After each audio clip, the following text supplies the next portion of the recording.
there has to be a cutoff point on what is acceptable to do to a living being. Are you going up there? Because people are seeing this as, ooh, some people are seeing this as, ooh, he's coming up here with his boys to cause trouble. No. If we were to go up there to get Cody, yeah, but that would be making this about Cody. And it's right. not about Cody. It's about hope. It's about the wolf, and it's about the future of these of wildlife needing the protection of federal animal cruelty laws. That's what this is about. F Cody Roberts. This isn't about Cody. Cody's dead to me. Cody's dead inside. He's already a dead soul walking. This is about keeping hope alive. Blood, but we're not coming up there to be violent. We're not coming up there to do any of those things. Those things are all in the past for me and my boys. We don't do things like that. We utilize our platforms, our spirit, and our passions for positivity now. It should send goosebumps up and down people's bodies that we see a baby just show that amount of guts. It's incredible, and it should be inspirational, not the Cody Roberts acts. Those need to be very, very much vilified, and he needs to be prosecuted. And aside from a $250 fine, that's a joke. Like that's a joke. But her spirit in particular deserves to be immortalized with something epic being done, especially in front of the bar where it happened. And in a way, giving her a funeral and a send off, also a memorial for her. Right. We can use the momentum that she has started by showing her teeth to the very last moment. We can use that momentum to turn it into something incredibly beautiful and positive for future wildlife to be protected under federal animal cruelty laws. Everyone should be looking at this and going, this is disgusting, and we should be uniting against it and making movements and waves in the real world, and stop letting these terrible acts go without consequence.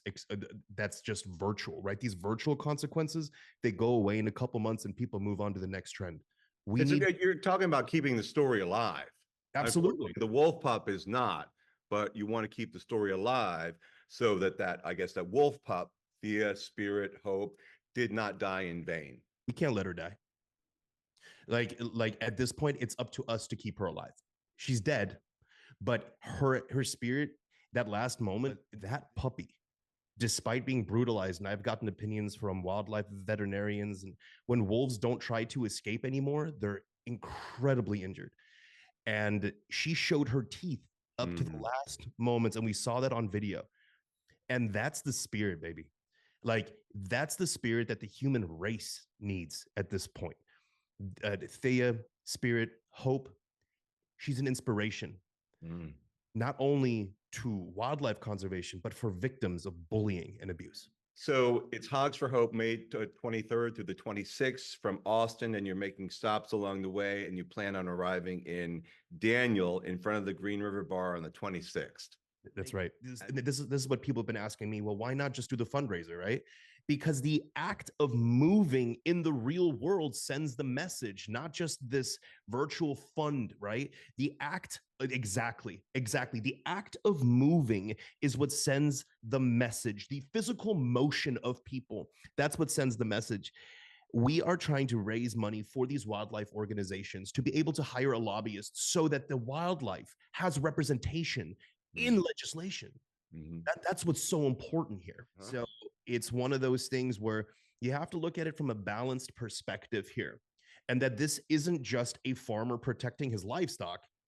This is pure act of evil, and there is no other way to process this. And if somebody doesn't process it that way, I question their moral compass. That people say we don't understand, and that we, and all the animal advocates out there should mind our own business and let them do what they do. I agree to a certain extent, and like if they want to pop wolves off their ranch, okay, that's your prerogative, that's your moral compass. I understand you're protecting your living, but to drag a wolf out it's that act. There has to be a cutoff line where it's no longer acceptable. And that's really where the change needs to happen. I don't think that anybody out there is going to chastise a rancher for shooting an animal that's destroying his way of providing for his family, his or her family, or their family. I Mhm. I don't think that that exists. I'm a Texas boy. Like my friends are hunters left and right. My hunting buddies, they don't like this. They're against this Mhm. because it doesn't show honor to the animal. Most of my hunting buddies, whenever they're about to pull the trigger, yeah, they're excited, but they pray first.